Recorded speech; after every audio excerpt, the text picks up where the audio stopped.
Lettori del Messaggero Veneto, eccoci qua a riparlare di retroscena sull'Udinese.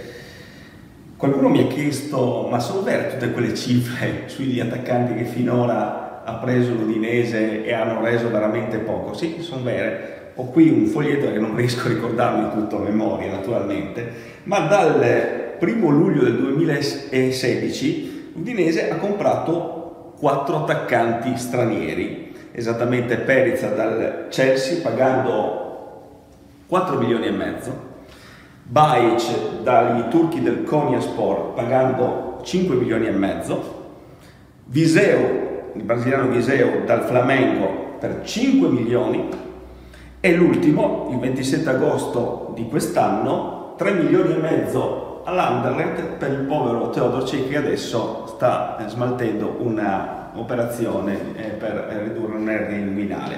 Sono dati tratti da Transfermarkt, quindi sono dati che sono consultabili anche sul web. Ebbene, tutti questi giocatori hanno reso finora, e per merito di Perica, nel corso di 2 stagioni, 10 gol in